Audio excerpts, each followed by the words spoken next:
hər vaxtınız xeyir olsun əziz şagirdlər. 6 və 7-ci siniflər üçün lisey və gimnaziyalara hazırlaşan şagirdlər və fən müsabiqələrinə qatılacaq şagirdlər üçün xüsusi video izahlar toplusuna başlamaq istəyirəm.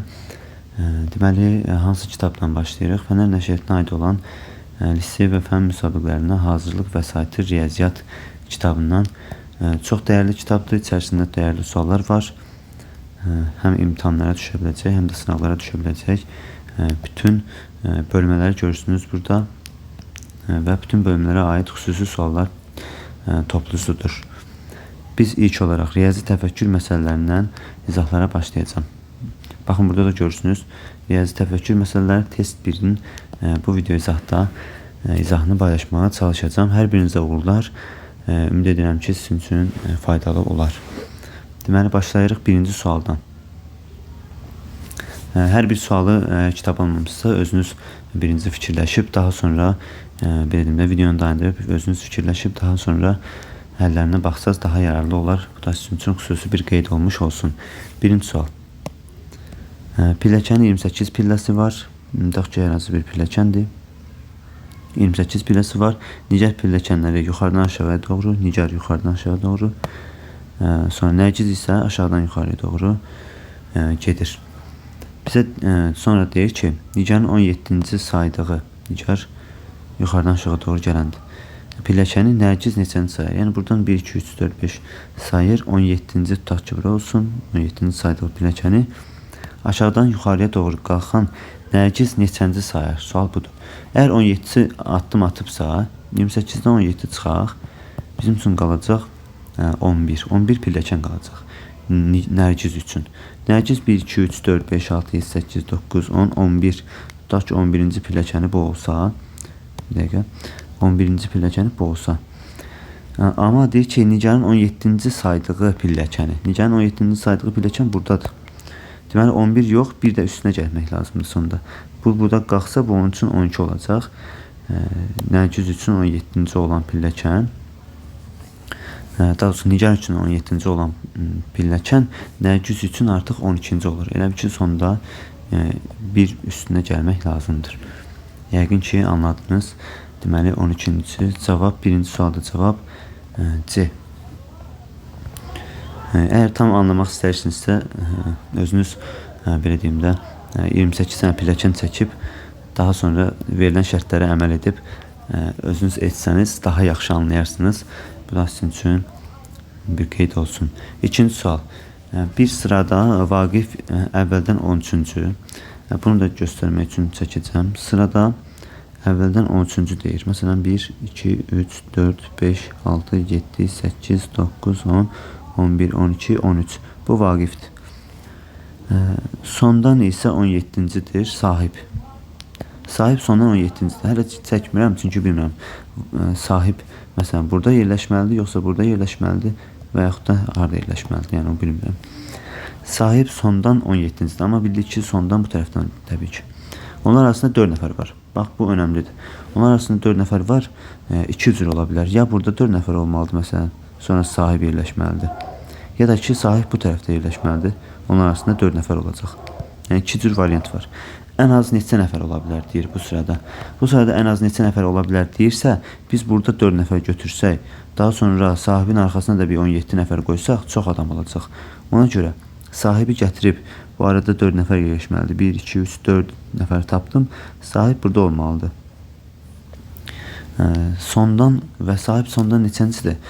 Sondan 17-cidir. Sondan 17-cidirsə, onun arxasında, verəyim də, 17-cisi arxasında 1, 2, 3, 4, 5, 6, 7, 8, 9, 10, 11, 12, 13, 14, 15, 16, 17 nəfər olmalıdır. Bəli, bu sondan 17-cidir. Vaqif əvvəlcədən 13-cü idi və 17-nin üzərinə necə gəlmək lazımdır? Buradakı adamları sayaq 1, 2, 3, 4, 5, 6, 7. 17-nin üstə 7 gəlsək, alınacaq 24. Yəni, bu sırada ən az 24 nəfər ola bilər. Ən çox neçə nəfər ola bilər? Gəlin, istəyirsinizsə, onu da yaza bilərik, ən çox. Sahib burada yox, bu tərəfdə yerləşsə, məsələn, bu cür misallarda ən çox sualını verə bilər. Onu da öğrenmək lazımdır. 1, 2, 3, 4. 4 nəfər əlavə etdim. Bu da sahib olsun və sahib 17-ci olduğu üçün arxasında 16 nəfər var. Bu tərəfdə artıq nöqtə yazıram. Buradan 17-cidir. 17-ci olacaq. Bu tərəfi saymaq lazımdır artıq. 18, 19, 20, 21. 21'in üstünə də 13 dənə var idi burada. 13 gələrdik. Cavab 34 olardı. Əgər ən çox istəsəydi. Amma bizdən ən az istəyir. Onun da izahını verdim. Daha sonra 3-cü sual. Səhifələri birdən başlayaraq ardıcıl nömrələnmiş 80 səhifəlik qəzeti çap etdirmək üçün 20 böyük vərəqdən istifadə et. Əgər 80 səhifə varsa və 20 böyük vərəq deyirsə, 80-i 20-yə bölüb bir vərəqdə neçə səhifə olduğunu tapa bilərik. 80-i 20-yə yəni belə bölməyə ehtiyac yoxdur. 20-yə böləndə 4. Yəqin ki, hər kəs bilir. 4. Yəni bir səhifədə 4. Bax, belə bir səhifədə çəkək bura. Bir səhifədə 4 artıq. Daha doğrusu bir vərəqdə 4 səhifə olacaq. Yəni çünki 20 böyük vərəq deyir bizim üçün. Bu ortasında silə bilərik. Bu formada olacaq, amma ortasında bu formada çəkə bilərik. Deməli, qəzetin bir vərəqi 4 səhifədən ibarətsə, biz bilməliyik ki, qəzetin ümumiyyətlə 1 və 2-ci səhifəsi məsələn bura düşür. Sonuncu isə daha sonra bu belə deyim də bu vərəqin sona düşdüyü üçün, bu vərəqin arxası sona düşdüyü üçün 79 və 80-ci səhifələrdə bu vərəqdədir. Birinci vərəqdə elə bir ki olur. Sonra bizə də elə bir sual verir.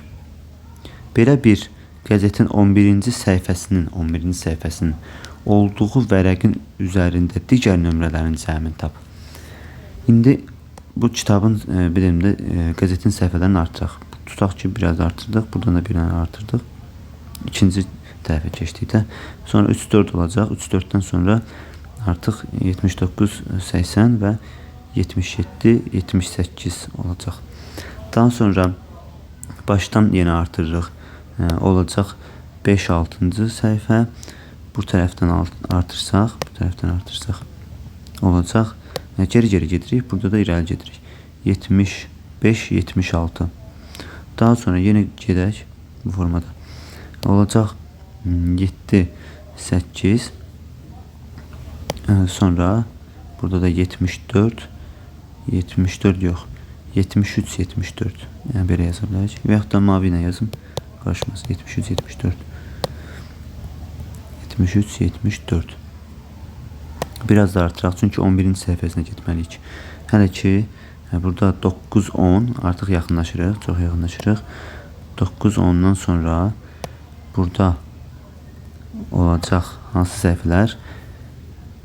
71, 72 olacaq. Çünki 71, 72, 73, 74 davam edirik. Sonra artırırıq. Artıq bizə lazım olan 11-ci səhifəyə çatırıq. Bura olacaq 10, 11 və burada nə olacaq? Təbii ki 69 və 70-ci səhifələr. İndi bizə deyir ki 11-ci səhifənin olduğu vərəqdə 11-ci səhifənin olduğu vərəq hansıdır? Bir bu, bir də bu arxasında da bu.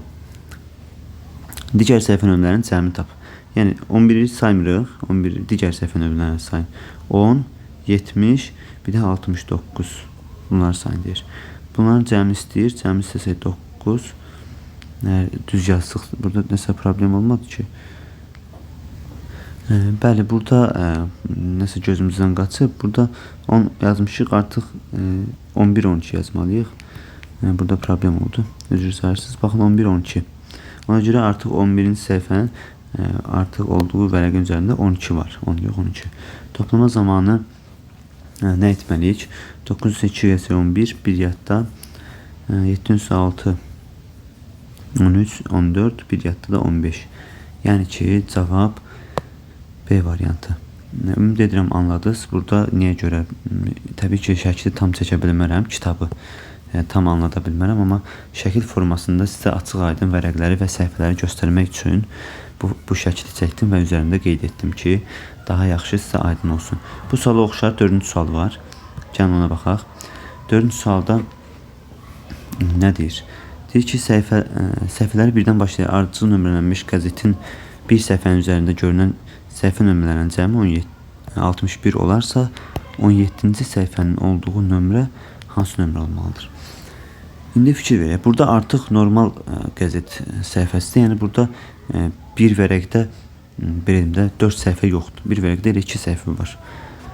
Ona görə məsələn bir bura düşürsə kitabın və yaxud da qəzetin artıq 80 daha 61-dir cəmi. 60 bura düşür. Təbii ki. Tutaq ki artıq 2 bura düşürsə bura neçə düşür? Təbii ki 59 düşür. Yəni bir azalır.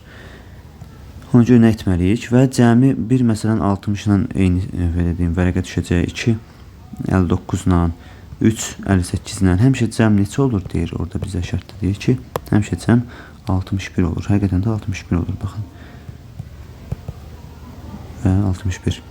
Və 17-ci səhifəni istəyirsən 17 yazırıq bura. 17-nin üzərinə neçə gəlsək 61 eləyər. Yəni onu birbaşa 61-dən 17-ni çıxırıq. Yəni bu daha asan sualdır. Çıxır 61-dən 17 4 44. Cavab D variantı. Keçirik növbəti misal tipinə, məsələ tipinə. Deməli 5-ci sual. 8 nəfərin iştirak etdiyi ad günündə tortun belə deyim də hissələrin ardıcıl götürmək lazım olduğunu müəyyənləşdirmək üçün aşağıdakı şəkildə oyun oynayırlar. 8 nəfərlik tortun hissələrini ardıcılıqla götürmək üçün belə deyim lazım olduğunu müəyyənləşdirmək üçün aşağıdakı şəkildə oyun oynayırlar. İştirakçılar şərtlərə baxaq. İştirakçılar dairə və masa ətrafında dayanırlar. Yaxşı, dairə və masa ətrafında 8 nəfər çəkəcəm burada. 1 belə yazım da 1 2 3 4 5 6 7 8 nəfər. 1-dən 8-ə qədər nömrələmiş iştirakçılar artan sıra ilə düzülür. Mən artan sıra ilə zaten düzdüm. Sonra saat əqrəbi istiqamətində sayırlar. Bəli, bu da saat əqrəbidir. Yəni o formada çəkdim. Sualı oxumadan. Üçüncü, yəni daha doğrusu 4-cü şərt. 1-dən 9-a qədər saydıqda 9 deyən tort hissəsini götürür və sıradan çıxır. Bəli, 1-dən 9-a qədər sayırıq deyir. 9 deyən adam tort hissəsini götürür və sıradan çıxır. Qalan yenə eyni qaydada qaldığı yerdən başlayaraq sayırlar.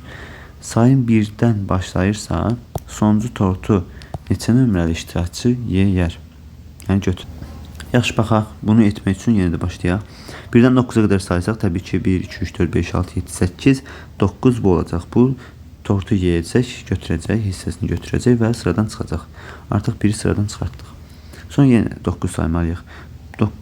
Burada 1 2 3 4 5 6 7 bax sayaq siz 1 2 3 4 5 6 7 8 9 artıq 3'dür 9 deyən. 9 deyən iştirakçı budur. Bunu sıradan çıxarırıq. Sonra ardıcılığına davam edirik. Necə?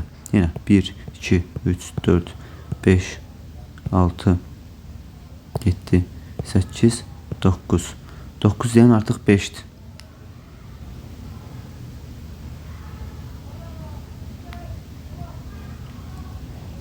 Beşi də sıradan çıxaraq. Sonra 1 2 3 4 5 6 7 8 9 7 çıxdı sıradan. 7'ni də çıxaraq. Sonra yenə saymalıyıq. Sonuncu iştirakçı seçim 1 2 3 4 5 6 7 8 9 deyən budur, sıradan çıxdı. Sonra yenə sayaq. 1 2 3 4 5 6 7 8 9 bu çıxdı. Sonra yenə sayaq. 1 2 3 4 5 6 7 8 9 4 çıxdı. Sona nə qaldı? 6 deyən iştirakçı sona qaldı. Amma burada belə deyək də 6 götürdü cavabım. Burada belə deyim, sonunda bu şərti unuda bilərik, ola bilsin ki. Ona görə birdən təzədən başlayaq, hesablayaq. Deyək ki, qaydada qaldığı yerdən başlayaraq sayırlar, qalanlar. Bir də yenidən yazaq. Məsələn, burada sayaq yenə 1 2 3 4 5 6 7 8. Tutaq ki, saymağa başlasaq. Çünki bu şərti daha yaxşı oxumadım birincidən. İndi bu şərtə fikir verdim ki, qaldığı yerdən sayırlar. Necə? Anladım onu da. 1 2 3 4 5 6 7 8 9. Bu 1 getdisə, qaldığı yer 2. 2-dən başlamalıyam. İndi 2-dən başlamalıyam saymağa. 3'ü silməyək. 2'dən başlayaq. 1, səbir olun. 1, 2, 3, 4, 5, 6, 7, 8, 9. Bu 3 getsə artıq qaldığımız yer 4. 4'dən saymağa başlamalıyıq. 2'dən qayıdıb yox. 3'ü sildim, 4'dən başlayacaq saymağa. Deməli 4'dən başlasaq 1, 2, 3, 4, 5, 6, 7, 8, 9. Artıq 6 gedir. 7'dən başlamalıyam saymağa. 6'dan sonra 7 gəlir. Başlayırıq. 1, 2, 3, 4, 5, 6, 7, 8, 9. 4 getdi. 5'dən başlayacağım saymağa. 1, 2, 3, 4, 5, 6, 7, 8, 9. Bu getdi. Başlayacağım 7'dən saymağa. 1, 2, 3, 4, 5, 6, 7, 8, 9. Bu da getdi. 9 olduğu üçün 2, 7'dən başlayacağım saymağa. 1, 2, 3, 4, 5, 6, 7, 8, 9. 7'nin özü gedir və cavab 8 alınır. Yəni birinci sayımda qaldığı yerdən başlayaraq saymadıq. Ona görə 6 alındı. Buradakı bütün şərtlərə təbii ki əməl etməliyik. Riyazi təfəkkür məsələləri bizdən əslində bunu istəyir. Diqqət və belə deyim də anlama qabiliyyəti istəyir. Ona görə cavab A variantıdır burada. Keçək növbəti suala. Amma digər formada düşünə bilərdik, amma bu şərt olmasaydı. 6-cı sualda nə deyir? Bir şəhərdə küçənin bir tərəfində bütün evlər cüt ədədlə nömrələnib. Cüt ədədlərlə. Ancaq bu şəhərdə 2 rəqəmi olan nömrələrdən istifadə olunmayıb. Niyə? Məsələn 4, 6, 8, 10, 12 olmazsa 2 rəqəm var, 14. Yəni bu formada nömrələnib evlər. Deyir ki, bu sırada 37 ev nömrələnib. Ən sonuncu və birinci evin nömrələri cəmi ən az neçə ola bilər? Ən sonuncu və ən birinci evin nömrələri cəmi ən az neçə ola bilər? İndi ardıcıl belə deyim də cüt ədədlərlə nömrələnibsə, burada cüt ədədlərlə. Təbii ki, biz 2'dən başlaya bilmirik, 2 rəqəm olmaz. 4'dən başlayırıq. Necə? Məsələn, 4, ilk evimiz artıq 4. Birinci evin nömrəsi 4, ən kiçik 4. Sonra 4'dən sonra 6, 8, 10, 12 olmur deyə, 12 olmur deyə. 12'ni yazmırıq artıq. 10'da dayanırıq, 14, 16, 18, 20 də olmur deyə, 20'də dayanırıq. Sonra 22 də olmur, 24 də olmur, 2 var burada. Baxın görürsünüz. Bu 20'lər getdi. Keçirik 30'a, 30, 32 olmur, 34, 30, sonra 36, 38, sonra 40 başlasaq 40, 44, 46, 48. Yəni bu formada davam edəcək. Biz bölümdə saymağa davam etmiş. Təbii ki 37 hələ ki məsələn görək neçədəyik? 1, 2, 3, 4, 5, 6, 7. Burada da bu 7'dir. Bax burada o 7'dir. 37'dən bu 7'ni çıxsaq 30 qalır. Digər 30'u da məsələn 4 4 artır. 30'u da 4'ə bölsək 7 dəfə davam edəcək. Ona görə fikirləşmək lazımdır ki 30 ilə başlayan 4 dəfə, 50 ilə başlayan 4 dənə, 60 ilə başlayan 4 dənə olacaq, 70 ilə başlayan 4 dənə, 80 ilə başlayan 4 dənə, 90 ilə başlayan 4 dənə olacaq. Belə qısa sayma da edə bilərik. Məsələn, neçə dənə oldu burada? 1, 2, 3, 4, 5, 6, 7. Bu da 8-ci 4. 8 4'üm 32. 32'nin üstündə də bu 3'ü gəlsək, 33 ise 35. ev. Hələ ki 35. ev budur. 35. ev oldu və 90'larla bitdi. Burada axıra kimi yazmışdıq təbii ki 90'ları bitirmişdik. 35 və 30 bizə 36 və 37. ev lazımdır. Ona görə burada 98 olmuşdu, bitmişdi. Keçirik 100 və 104-cü də 37-ci oldu. Siz bir sayda bilərsiniz burada. Ardıcıl davam etdirə bilərsiniz. Mən qısa yolunu yazdım. 104 sonuncu ev, 37-ci ev olacaq. 104 və 4. Çünki birinci ev və ən sonuncu evin deyir ki, nömrələri cəmi ən az neçə ola bilər?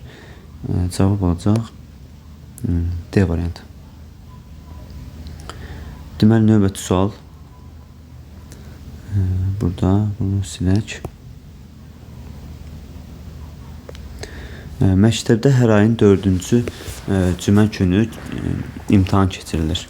İmtahan ayın belə deyim də, ən gec hansı günündə ola bilər? Mart ayı belə deyim də, hansı ayın deyir? Hər ayın 4-cü günü. Cümə günü imtahan. Məktəbdə hər ayın 4-cü cümə günü imtahan keçirilir. İmtahan ayın ən gec hansı günü ola bilər? Yaxşı, ayın günlərini yazaq. 35 kimi tamamlayacağam. 1, 2, 3, 4, 5, 6, 7, 8, 9, 10, 11, 12, 13, 14, 15, 16, 17, 18, 19, 20, 21, 22, 23, 24, 25, 27, 28, sonra 29, 30, 31. Maksimum 31 gündən ibarət ola bilər. 4-cü cümə günü. Məsələn, biz cümə günü biz bildik ki, həftədə məsələn 7 gündən ibarət olduğu üçün bazar ertəsi, sonra çərşənbə axşamı, çərşənbə, cümə axşamı, cümə, şənbə və bazar. Məsələn, cümə bu gündürsə, bir də 7 gündən sonra cümə olacaq. Yəni 7 gündən bir dövr edir. Onu bilməliyik. Məsələn, birinci cümə günü 1-ə qoysaq, sonra 1-in üstünə 7 gün keçib 8-ə qoymalıyıq. 8-in üstünə 7 gəlib 15-ə atmalıyıq. Sonraki cümə 15-in üstünə 7 gəlib 15-in üstünə 7 gəlsə 22. Artıq 4-cü cümə günü bitdi. 22-sinə düşdü. 5-ci cümə günü də hətta burada peyda oldu. 22-in üstünə 7 gəlsə 29 deyir çünki.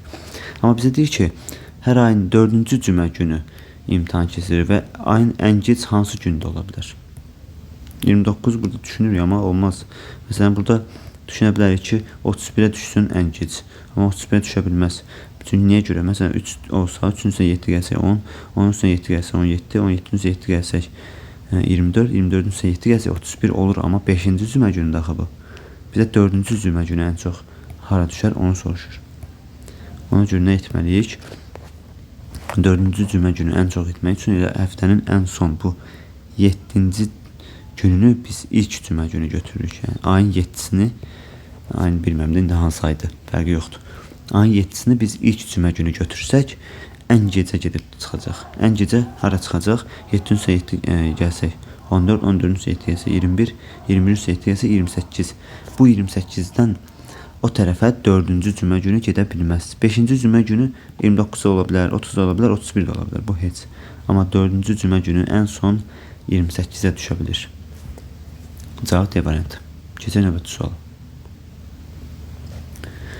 Qutuda 16 qırmızı, 6 qırmızı, 12 mavi, sonra isə sarı top var. X sayda sarı top var. Artıq bunu bilmirik. X sayı. Sarı topun sayı X sarı. Deyir ki, rənginə baxmadan qutudan ən azı 32 top çıxarlarsa, hər rəngdən mütləq 2 top çıxarılmış olacaq. Hər rəngdən mütləq 2 top çıxarılmış olacaq. X neçədir? Məsələn 11 yazsaq, sarının yerinə 11 yazsaq, hər rəngdən rənginə qutuda baxmadan ən azı 32 top çıxarılarsa, hər rəngdən 2 top çıxarmış olacaq. Burada 11 olsa, baxaq görək ki, hərəsindən 2 top çıxarılmış olması üçün neçə dənə top çıxarsaq bəsləyir. 16 buradan çıxararam, 12 buradan çıxararam və qaranti üçün də 2 buradan çıxararam. Olar 16 plus 12 plus 2 və cavab olar 30. Yəni, burada 32 alınmadı. 30 top çıxarsam qaranti hamısından ikisi çıxmış olacaq. Sonra 13 sınasam, tutaq ki 13. Qaranti hər birindən 2 top deyir çıxar. 16 çıxarıram, 13 buradan çıxarıram, 16 üstə 13, 29, 2 də buradan çıxarıram, olar 31. Yəni burada 31'ini çıxarsam artıq bizim üçün alınır. 32 top deyir. 14, məncə cavab 14 olacaq. Çünki 14 yazsaq, fikir verin, sualın mənasını anlamaq lazımdır. Deyir ki, rənginə baxmadan qutunun ən azı 32 top çıxarlarsa, 2 top çıxarılmış olacaq. Yəni hal-hazırda belə deyim də, hamısından çıxarıb qutunun içərisinə baxmırıq da, bütün rənglərdən çıxarmaq olar, amma tam dəqiq əmin olmaq üçün 16 ən çoxlardan götürməliyik. Bunların hamısını götürsək, birdən hamısını əlimizi saldıq, məsələn 16'sını çıxartdıq qırmızı, bunlardan çıxmadı. Sonra 14'ünü də sarı çıxartdıq, ən çoxları toplayırıq. Üstəyə 28 neçə deyir, toplayında 30 deyir, bərabər də 30. Bu ikisindən çıxartdım. Hamısından verdiyimdə 16 və 14 dənə çıxartdım və ikisini də bundan çıxarmalıyam ki, plus 2. Bax 32 alındı. Yəni garanti hamısından ikisini çıxarmaq üçün sarı 14 dənə olmalıdır. Bu sual tipini yəqin ki, niyə qədər işləmisiniz, işləyə bilənlər daha yaxşı anlayacaq. İşləyə bilməyənlər isə deyənə kimi yəqin ki, çətin anlayır. Çünki bu 4-cü, 5-ci siniflərdə və 6-cı siniflərdə də keçirilir. Bu suallar tiplərindən düşür. Gərək bir anlayışınız ola ki, bu sualın mənasını anlayasınız və indi də yazdığım cavabın fərqinə varasınız. Keçək növbəti sual, 9-cu sual. Əllərində nömrələr yazılmış kartlar olan bir neçə uşaq bir çevrənin üzərində tam qarşı-qarşıya dayanıblar. 10 nömrəli uşaqla 27 nömrəli uşaq qarşı-qarşıya dayanmış olarsa, qarşı-qarşıya dayanan iki şagirdin əllərindəki nömrələrin cəmi ən az neçə ola bilər? Bu da xüsusi məntiqi sualdır. Gərək bir çevrə çəkək, onun üzərinə qeyd göstərək. Ən yaxşısı burada sizin üçün çevrə çəkəcəm və onun üzərində göstərməyə çalışacağım. Yenə də suala qayda oxuyaq. Deyir ki, əllərində nömrələr yazılmış bir neçə uşaq çevrənin üzərində tam qarşı-qarşıya 10 nömrəli uşaq 27 nömrəli uşaqla tam qarşı-qarşıyadır. Qarşı-qarşıya dayanan iki şagirdin cəmi neçə olar? Məsələn, 10 ilə 27, 10 burada dayanıb, 27 burada dayanıb. Deyir ki, məsələn, qarşı-qarşıya duran çoxlu şagird olacaq da. Bu şagirdlərin cəmi ən az neçə ola bilər? Gəlin baxaq. Burada. Məsələn, 1-dən başlayaq təbii ki, 1 nömrələr burada olsun, 2 nömrələr burada, 3, 4, 5, 6, 7, 8, 9, bu da 10 nömrələr uşaq olsun. 10 ilə 27 qarşı-qarşıya olmalıydı. Ona görə 27-ni buradan çəkirəm. Sonra 10 ilə 27 qarşı-qarşıya etsə, 9 ilə nə qarşı-qarşıya olmalıdır? 9 ilə 26 qarşı-qarşıya olmalıdır. Uşaqlar, buradan fikir versək, buradan artı-arta gedir. Sonra 8 ilə neçə qarşı? 25. 7 ilə tam qarşı-qarşıya yaza bilməyəcəm, amma xəttlə necə göstərməyə çalışacağım. 24. 6 ilə 23 qarşı-qarşıya olmalıdır. 5 ilə 22. 4 ilə 21. 3 ilə 20. Sonra 2 ilə burada göstərim. Sonra daha yaxşı seçməyə çalışacağım. 2 ilə 19 və 1 ilə 18 qarşı-qarşıya olmalıdır. Məntiq olaraq düşünsə, indi mən şəkil daha yaxşı seçəcəm. 1 ilə 18. Ən az təbii ki 1 ilə 18 olar və cavab da 19 olar. Amma yenə də göstərim, şəkil daha yaxşı çəkim göstərim. Bax, fikir versəniz burada. Yenə də bax, yazıram 1 1, 2, 3 4, 5, 6, 7, 8, 9, 10. Hətta ki, belə olsa daha yaxşı alınlar deyə düşünürəm. 27 buraya yazsam, bunlar qarşı-qarşıya oldu. 9 ilə 26 qarşı-qarşıya olmalıdır. 8 ilə yenə də burada bir şəkil pozunluqlu olacaq. Çünki şəkili tam yaxşı sərgəli çəkə bilmirəm. Amma yəni bu getdikcə azalır. Onun mənasını sizə anlatmağa çalışıram. 7 ilə 25, sonra 6 ilə baxın qarşı-qarşıya 24. Bu daha yaxşı oxşadı. 5 ilə 23.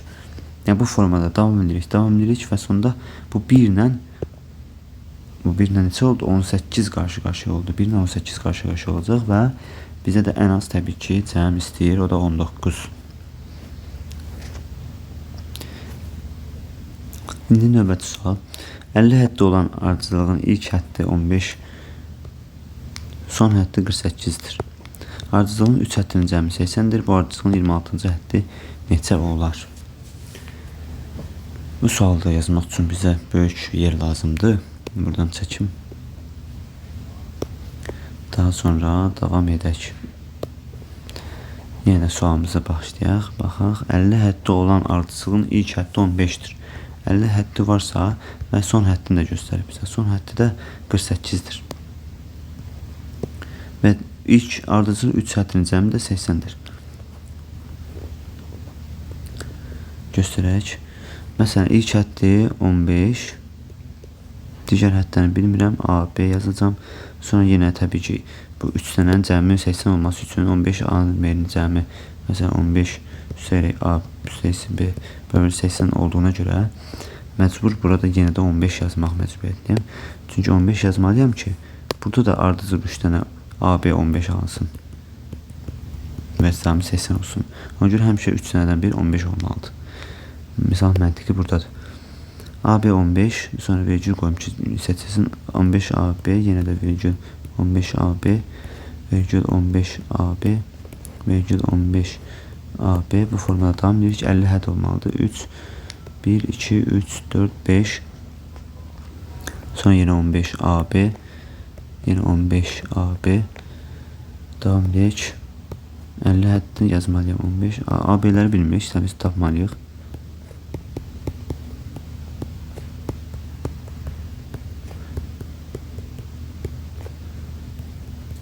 Niyə uzun-uzad yazıram? Əslində qısa yol var.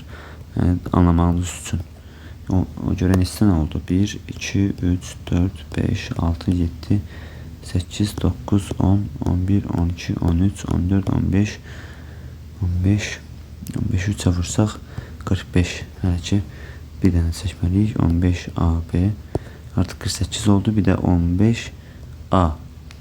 48-dən sonra 49, bu da 50-ci. A 50-cidir. Və bizə fikir versəz, şərtdə deyir ki, sonuncu həddi neçədir? Bax, çox asan olmuş olur artıq. Belə bu formada yazsaq. Niyə görə? Çünki bir ilk həddən 15 vermişdi, yazdıq. Son həddi 48-dir. Son həddi 48 isə son həddə A düşdü, uşaqlar. Bu 48 isə bütün A'lar 48-dir. Artıq yazmağıma ehtiyac yoxdur məncə. Amma bütün A'lar 48-dir. Və A'lar 48 isə A burada 48 isə 80-dən də 48 və 15-i çıxsaq 48 və 15-in cəmi 48 və 15 isə 3, 3. Burada da neçə edir? 23. Yox, daha doğrusu 48-dən 5 çıxsaq 3, 4-dən 1 çıxsaq biz bunları toplayırıq. 800-ə 5 gəlsək 3, 13, 4-dən isə 1 gəlsək 5, 1 yətdə 63. 80-dən də 63 çıxaq, cavab tapaq 7, 17. Yəni, əslində bu A yox. Bu 48-dir. B 17-dir. B-ni tapdıq 17. A-la B-ni tapdıq, hamısını tapdıq, bütün hədlərini. İndi bizdən nə sual soruşur? Deyir ki, bu ardıcılığın 26-cı həddi neçədir? Gəlin gedək 26-cı həddini sayaq. 1, 2, 3, 4, 5, 6, 7, 8, 9, 10, 11, 12, 13, 14, 15, 16, 17, 18, 19, 20, 21, 22, 23, 24, 25, 26. 26-cı həddi A-dır. A-nı neçə tapmışdıq? A-nı 48 tapmışdıq. Cavab 48. Yəni, əslində cavabımız görürsünüz ki, burada var imiş. Yəni, daha məntiqi anlayasınız deyə o cədvələ çəkdim. 50 həddin hər birini sizə göstərdim. Keçirik 11-ci suala. Qurbağa düşdüyü 11 metrlik quyudan hər gün 3 metr yuxarıya doğru hərəkət edir və 1 metr aşağı doğru sürüşür. Qurbağa ən tez neçə günə quyuya çıxar? Gəlin, əl doxun gün formasını göstərəcəm sizə. Yox, bu yaxşı alınmadı. Yaxşı, belə göstərək. 11 metrlik quyudur. 1, 2, 3, 4, 5, 6, 7, 8, birdən çəkək. Bu yaxşı almadı, üzürsən. Yenidən çəkək. 1, bunu 0 da edə bilərik. 0-dan başlasın. 0, 1, 2, 3, 4, 5, 6, 7, 8, 9, 10 və 11. Deyir ki, ən 11-ə çatsa təbii ki, quyudan azad olmuş olacaq. Yəni, quyudan çıxar deyir. Hər gün 3 metr yuxarı, 3 metr yuxarı getdikmi? Və 1 metr aşağı doğru. Yəni, birinci gün, bax, birinci gündür. Artıq getdik. 2-yə gəlib çatdı. 2-dən sonra 3 qalxmalıdır 5-ə. 1 düşməlidir aşağı. 4-ə gələcək. Bu ikinci gündür. Sonra 4-dən 3 qalxmalıdır yuxarı 7-yə. 1 düşməlidir aşağı 6-ya qayıtma. Üçüncü gündür. 6-dan 3 qalxmalıdır yuxarı 9. 9-dan 1 aşağı getməlidir 8. Bu 4-cü gündür. Və 8-dən 3 qalxmalıdır yuxarı 11. Artıq aşağı düşməyə ehtiyac yoxdur. Uşaqlar. Çünki 11'ə çatdıq da, 11 metrlik quya çatdıq. Bir də aşağı niyə düşsün ki, ona niyə düşsün ki? Bu 5-ci günə artıq quyudan çıxacaq. 6-cı günə ehtiyac yoxdur. Yəni bir də aşağı düşüb bir də qalxsa 6-cı gün olur. Ona ehtiyac yoxdur. Cavab C variantı. Çünki ən tez deyir. 12-ci sual. Bu da ona oxşar. 7 addım irəli, 2 addım geri gedərək. Bu da oxşar sualdır. Yəni bu daha yaxşı olması üçün əldə oxunda göstərəcəm. Buranı silək. Siz sualı oxuyun. Mən hal-hazırda əldə oxu formasında göstərəcəm.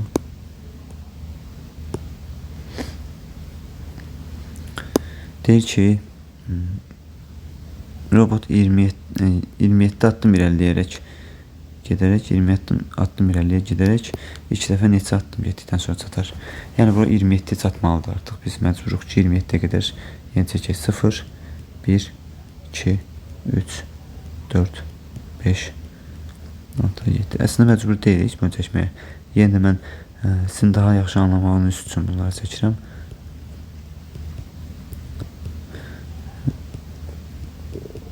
16 17 18, 19, 20, 21, 22, 23, 24, 25, 26, 27. Yaxşı, başlayaq. Hər dəfə 7 addım irəli gedir, 2 addım geri gedir. Çox gözəl. Birdən 7-yə gəldi və 2 geri qayıtdı. 5-də oldu. Və 7 plus 2 neçə edir uşaqlar? 9 addım atdı da. Bizə deyir ki, 27-ci yəni yerə çatanda neçə addım getdikdən sonra çatacaq? Yəni 27-yə çatmaq üçün neçə addım atacaq? Hər iki gördük ki 9 addım atdı və 5-ə gəldi. 5-in üstünə 7 gəlsək, baxın 5-in üstünə 7 gəlsək 12. 12-dən də 2 çıxsaq 10. Gəlib 10-da duracaq. Bir də 9 gəldi, bir də 9 toplayırıq. Onun üstünə 7 gəlsək 17. 17-dən 2 çıxsaq 5. 15-ə gəlir. Bir də 9 addım atmış oldu. Sonra 15-in üstünə 7 gəlsə 22. 22-dən 2 çıxsaq 20. Bir də 9 addım atdı. 20-də də 20-nin üstünə 7 gəlsək artıq çatır. Geri qayıtmağa ehtiyac yoxdur. 20-nin üstünə 7 gəlsək bir də 2 geri qayıtmağa ehtiyac yoxdur. Toplamda olacaq 4 9'um 36. 36 burada. 36'ın üstünə də 7 gəlsək neçə eləyir? 43. Ya bunları toplamaq lazım idi. 43. Ümid edirəm ki, yenə də çox gözəl anladınız. Yəni bunu bu formada çəkib göstərdim ki, tam beyninizə həkk olunsun. Qısa formada da yazmaq olar təbii ki. Amma daha yaxşı anlaşılması üçün bu formada çəkdim. Keçək 13-cü suala. Deməli bu sualda nə deyir? Bu sualda demək olar ki, sınaq imtahanlarının çoxusuna düşür. 5 qutu meyvə şirəsi alana 2 qutu meyvə şirəsi pulsuz verilir. 5'in üstə 2 7. Belə fikirləşək, yəni 5'in alanda 2, yəni 5'in alan əslində 7'sini almış olur. Deyək ki, marketdən 98 meyvə şirəsi alan biri neçə meyvə şirəsini pulsuz alır?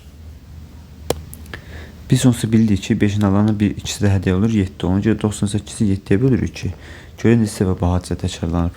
98'i 7'yə bölsə 1 7 7, çıxanda 28, 28'in üstünə 4, 14 deyil.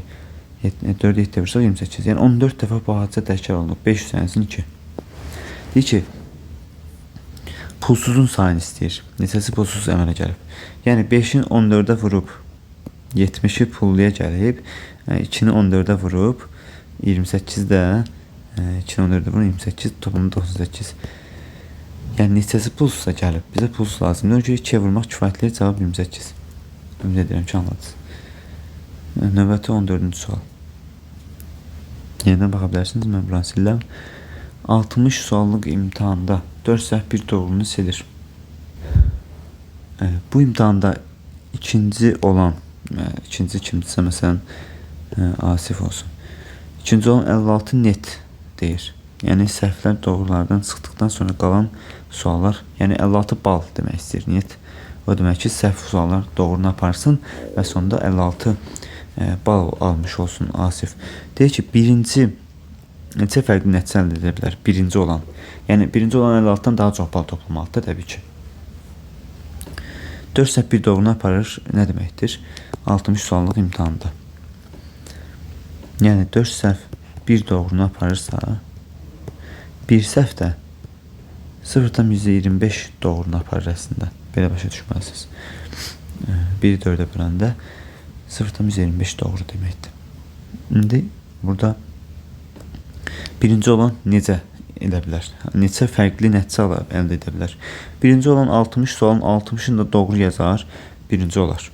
60 sualın 60'ını da doğru yazsa, təbii ki 60 bal eləyəcək. Bu birinci bir üsulumuz. 60 balla 60 doğru, boşu da yoxdur.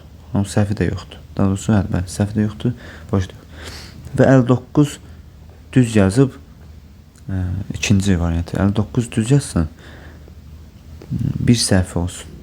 Bir səhv olsun və boş olmaz. Bir səhv 59'dan bir səhv 0,25 çıxsaq, eləcək 58,25 bal, daha doğrusu 175 bal. O da təbii ki yüksəkdir, bu da olur. 59 düz yazıb, bir boş buraxıb səhv olmaya da bilər. Yəni bu formada da 59 bal toplayır. Gəlin belə yazaq da 60 sual, 60 doğru, 0 boş, 0 səhv. İkinci yol 59 doğru, 1 boş, 0 səhv.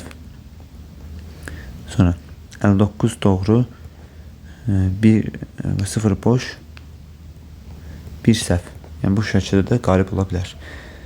Sonra 59 doğru, 1 boş, 1 səhv olmur artıq. Burada keçir 58-də təbii ki 59 olan bitdi. 58 doğru, 0 səhv, 0 boş ola bilər. 58 bal eləyir. Səhv və daha sonra 58 doğru, 1 səhv, 0 boş da ola bilər. 58 doğru, 2 səhv, 0 boş da ola bilər. Sonra 58 doğru, 0 səhv, 0 boş yazdıq. 0 səhv, 1 boş da ola bilər. 58 doğru, 0 səhv, 2 boş. Aslında 0 səhv, 2 boş, bunu yazmış olmuşdur burada. Bir boş ola bilmir olsa. Bunlar lazımsız oldu. Bax, bunlar mənasız oldu. Bunlar yazmağa ehtiyac yoxdur. Bir səhv, 0 boş yazdıq. 2 səhv, 0 boş da yazmış olduq. Artıq 0 səhv, 0 boş da yazmış olduq. Bunlar mənasız oldu fikrinizsə. Mən biraz burada qarışdırdım. Üzr sayırsınız. Yəni 58 düz 2 səhv o deməkdir ki, 2 səhv 0,5 bal aparır. 58-dən də 0,5 çıxanda təbii ki 57,5 eləyir. O da yəni birinci olan nəticəsinə uyğundur. Keçir 57-yə. 57 doğru, 0 səhv, 0 boş. Bunun da daha çox olmuş olur. Sonra 57 doğru, 3 səhv, 0 boş da ola bilər. 57 doğru, 2 səhv, 1 boş da ola bilər. 57 doğru, 1 səhv, sonra 2 boş da ola bilər. Düzdürmü? 57-dən 1 səhv məsələn etsə, hətta 3 səhv də etsə, 57-dən 3 səhv də. 3 səhv 0,175 bal aparır. 57-dən 0,175 çıxanda qalır 56,125. Yenə də birinci olur. Amma artıq 56'ya düşə bilmirik. 56 düz 50. Məsələn 56 düz olsa,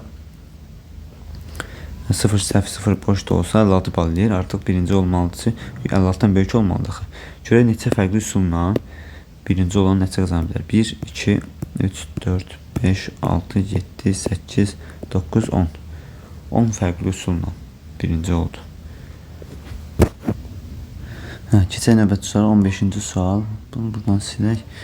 Artıq 15-ci suala baxaq. Padişah vəzinə, bu da maraqlı sualdır. Padişah vəzinə deyir ki, 63 dənə qızılı qutulara elə yerləşdir ki, səndən neçə qızıl istəsən, mənə qızılı ancaq bu qutularda verə biləsən. Yəni qutular formasında. Məsələn 2, 2, 3, 3, 4, 5, 5, 5 məsələn də yəni bu formada. Bunu edə bilmək üçün ən az neçə qutu istifadə olunur? Ən az dediyi üçün yəni, təbii ki, sonsuz sayda qutular formasında göstərə bilər. Amma ən az deyir. Ən az tapmaq üçün nə etmək lazımdır? Deməli, bu formada misallarda həmişə 2'nin qüvvətləri formasında, belə deyim də, 2'li say sistemi formasında düşünsək, cavab daha asan tapmış oluruq. Ən birinci 1'dən başlayıb, daha sonra 2, sonra 2 bir də 2'ye vursaq 4, 4 2'ye vursaq 8, 8 2'ye vursaq 16, 16 2'ye vursaq 32. Bu formada davam edib qutular yaratmaq lazımdır. Niyə görə alınır? Məsələn 63 qızılı, 63 qızılı bu formada qutulara qoysam istədiyim formada ala bilirəm. Bunları toplasaq, hamısını toplasaq cəm 63 olacaq. Birinci bu. 63 olur. Amma deyir ki, bax sual deyir ki, mən qızılı ancaq bu qutulara verə biləsən. Səndən neçə qızıl istəsəm, yəni istədiyi qədər qızıl istəyə bilər, amma qutularda verə bilsin. Məsələn 40 qızıl istəyirsən. 40 qızılı bu qutulardan necə əldə edə bilərəm? 32 olar, bir də 8 olar. Baxın 2 qutuda verdi artıq 40'ı. Sonra 55 düzəltmək istəyirəm. 32 olmalıdır. 55'i düzəltmək üçün 32 qızıl, məsələn sonra 33'ün son 16 gəlsək çox eləyər, 48 eləyər. Düzdürmü? 48 və bir də 2'ni götürsəm, daha sonra 2'ni yox. Hələ ki 48-dədir. 48'in üstünə də 58'dən 55'dən 48 sıra 7 qalır. 7'ni düzəltmək üçün nə etməliyik aslında? 4, 2 və 1 düzəltsək 55 qızılı yaratmış oluruq. Yəni 63'dən kiçik istənilən ədədi bu qutularda göstərmək olar. Məsələn 63 özündədir. 63 alındı burada. Başqa olsun, tutaq ki 17. 17 qızılı necə göstərərəm? 16 bir də 1. Yəni ən az 6. Məsələn bu sualda başqa sualı şərtini desəm, tam anlamasaz 100 qızıldirsə, 100 qızıldirsə biz məcbur 100 qızılı yaratmaq üçün sual artıq tapmışıq. Məcbur 100'ə yaxınlaşan digər ədəddə fikirləşməliyik. 32'ni 2'ye vuranda 64. 64 də yazmalıyıq. Artıq ən azı 7 qızıl, belə deyim də 7 qutudan istifadə etməliyik. Çünki 100'ü necə yaradarıq? 64 64'ün 32 gəlsək, məsələn 6 neçə 96, bir də 4'ü götürsək 100 qızılı yaratmış olduq. Məsələn 88'i necə yaradar? 88'i yaradar 64 üstünə gəlsə 16, 64'ün üstünə 16 gəndə neçə eləyər? Burada eləyər 80, 80'in üstünə də bir 8 gələr, bir də 2 gələr. Doğrusu 8 gəlsə bəs də 88. Yəni bu sualda 100 dənə qızıl desəydi, artıq 100'ə yaxınlaşan 2'nin digər qüvvəti 64 də yazmalıydıq. 32'ni 2'ye vuranda 64 və 7 olacaqdı cavab. Amma 63 yazıb 6 kimi götürmüş oluruq. 63 qızılı 6 qutuda yerləşdirmək olur. Növbət sual keçək. 16-cı sual. 40 dəqiqədə bir zəng çalan saat normal saata görə 40 dəqiqədən bir zəng çalır. Amma bu saat hər saatda 15 dəqiqə irəli gedir. Bu saat gündə normal saatdan neçə zəng çox çalar? Normalda olsaydı, normal saatımız 60 dəqiqədir. 60 dəqiqəni də vursaq gündə 24 saat olur. 60'ı 24'ə vursaq, gəl belə alt-alta vuraq. 0, alt 4'üm 24, 6, 2, belə deyim də 6'nı vurdum, sonra arxasına 0 yazdım. Alt 4'üm 24, 6, 2, 12, 14, 144, yəni 0'da əlavə etsək olur 1440 bizim üçün dəqiqə. Və 1440 dəqiqədə hər 40 dəqiqədən bir zəng çalırsa 1440'ı bölürük 40'a neçə edəcək? 3, 4'üm 12, 120, çıxanda 4 olacaq burada 2, 240'da olacaq 6, 4'üm 24, 240. 36, normal saata görə 36 dəfə zəng çalar. Bax, normal saata görə silirəm, yazıram 36 dəfə zəng çalar. Amma deyir ki, irəli gedən, 15 dəqiqə irəli gedən, yəni 60'ın üstünə 60 dəqiqədə 15 dəqiqə irəli gedir. Nə qədər eləyir? 75 eləyir axı. 75'i vuraq 24 saata. 75'i 24 saata vursaq görə neçə alınır? 75'i 24, 4, 5'im 20, 4, 7'im 28, 2, 7, 30, 2, 5'im 10, 2, 7'im 14, 15. Cəmləyir 0, 0, 8, 1800. 1800'ü bölməliyəm. Yenə neçə bölməliyəm? 40 dəqiqədən bir deyil, 40'a bölünür. Alınır.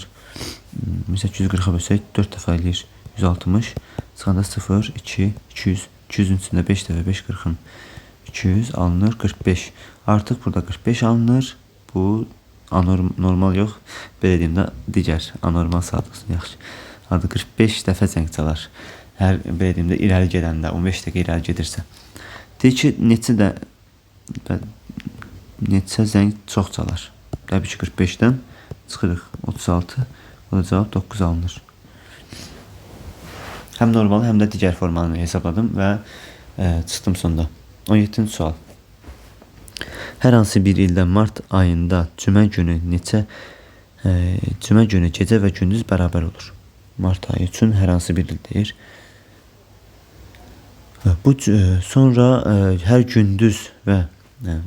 Sonra hər gündüz 2 dəqiqə uzanır. Bu cümə günündən sonra ilk dəfə hansı gecə gündüz arasında fərq 1 saat olar. 1 saat olardır. Birinci fikirləşsək 60 dəqiqə fərqliyirdi. 62-yə bölüb məsələn 30 gün olduğunu tapa bilərik, amma o səhv düşüncədir. Niyə görə? Məsələn gündüz 2 dəqiqə uzanırsa, bax normalda fərq 0-dır. Deyir ki, gecə ilə gündüz arasında saat fərqi 0-dır. Bərabər olur. Yəni bərabər saat fərqi 0. Gündüz, sonra hər gündüz 2 dəqiqə uzanır. Bu gündüz 2 dəqiqə uzanırsa, gecə də 2 dəqiqə qısalır axı. 4 dəqiqə arada fərq olur. Gündüz 2 dəqiqə uzanır, gecə isə 2 dəqiqə qısalır. Və yaxud da sonra gündüz 4 olur, bu da çıxaq 4 olur. Yəni 4, 4, 4, 4. Arada fərqlər yaranır. 4, 8, 12. Ona görə 1 saat deyir. 60 bölük 4-də bizim 15 gündən sonra 1 saat arada fərqimiz olar. 15 gün sonra. Günləri yazsaq, həftədən günə bazar ertəsi, çərşənbə axşamı, çərşənbə, cümə axşamı, cümə, şənbə və bazar. Deyir ki, cümə günü gecə və gündüz bərabər olur. Və cümə günündən 15 gün sonra deyir. Biz 15-i 7-yə bilərik, çünki 7 gündən bir davam edir. 2, 7, 14, qalıq 1. Cümə günündən 15 gün sonra, daha doğrusu 14 gün sonra yenə cümə günü olur. Qalıq 1-ə görə bir gün sağa getmiş. Bura şənbə yazmaq istəmişəm. Şənbədir. Bir gün sonra bu qalığa görə şənbəyə getdi. Cavab B variantı.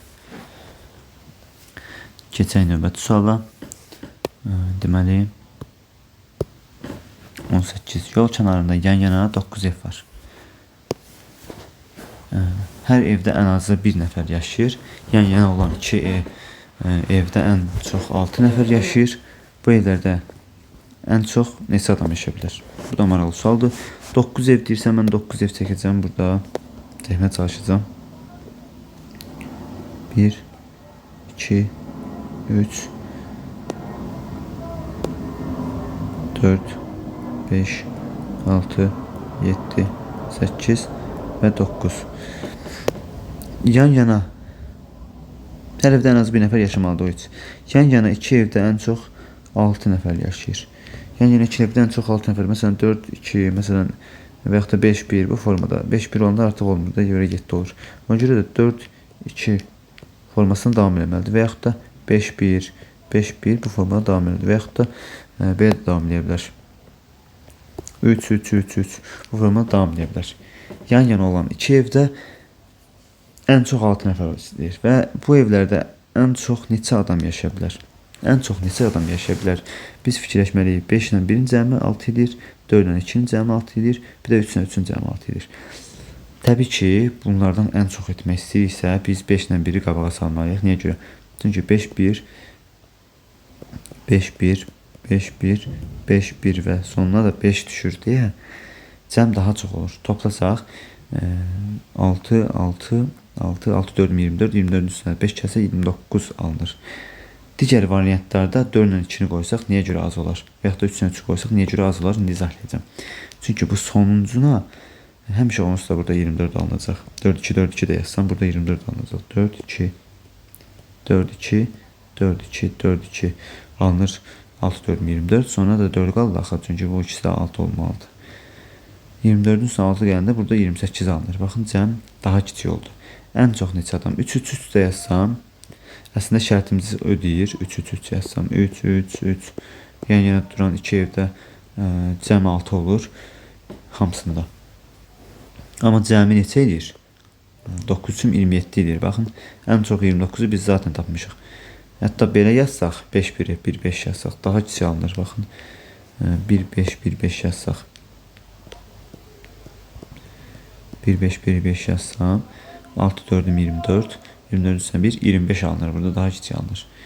Ən çox istədiyi üçün 5 ilə başlayıb 5 ilə bitirmək daha yaxşıdır. 5-1, 5-1, 5-1, 5-1 və 5. Bu sual tipindən də 5-6-cı, 4-cü səfərdə çox düşür. Verdiyimdə məlumatı olan bu sual tiplərini görən uşaqlar daha yaxşı reaksiya verə bilər bu suallar. Ümid edirəm ki, anladınız. Keçək 19-cu sual. Bu da çox maraqlı sualdır. Mənə nə deyir? 1-dən 100-ə qədər nömrələnmiş 100 qutu var. 100 şagirddən birincisi 1-in misli olan qutulara, ikincisi 2-nin tam misli olan, üçüncüsü 3-ün tam misli olan, 100-cü isə 100-ün tam misli olan qutulara hər birinə bir top atır. Sonda 5 topun olduğu neçə qutu olacaq? Yəni, bu nə deməkdir? Mənası nə deməkdir? Anlamağa çalışsaq, biraz düşündürücü sualdır. Birincisi 1-in tam misli olan qutulara hər birinə bir top atır. 1-in tam misli ilə 1-ə 1-də. 2-nin tam misli 1-2-də. Məsələn, 3-ün tam misli 1-lə 3-də. Və yaxud da 12-nin tam misli burada 12 də var da 100-ə qədər. 12-nin tam misli nədir? 1, 2, 3, 4, 6, 12. Yəni bölənləridir. Yəni əslində sual odur ki, natural bölənlərini sayı qədər içərisinə top atılır. Deyir ki, sonda 5 topun olduğu neçə qutu olacaq? Sonda 5 topun olduğu neçə qutu? Bu demək istəyir ki, 1-dən 100-ə qədər məntiqi olaraq düşünsən, 1-dən 100-ə qədər hansı ədədlərin natural bölənlərinin sayı 5-dir. 1-dən 100-ə qədər. Məsələn, 1-in natural bölənləri elə 1-dən 1-dir. 2-nin natural böləni 1, 2, 2-dəndir. Və yaxud da 3-ün natural böləni 1, 3-dür. Və yaxud da 12-nin natural böləni bayaq etsinə yazdıq. 1, 2, 3, 4, 6 və 12. 12-nin natural böləni 6 dənədir. İndi hansı ədədlərin natural böləni 1-dən 100-ə qədər 5-dir? Onu təbii ki, hamısını 1-dən 100-ə qədər oturub saysan, vaxtımız çox gedər. Ümumiyyətlə, natural bölənlərin sayı tapılması düsturu yadımıza gələr ki, məsələn, n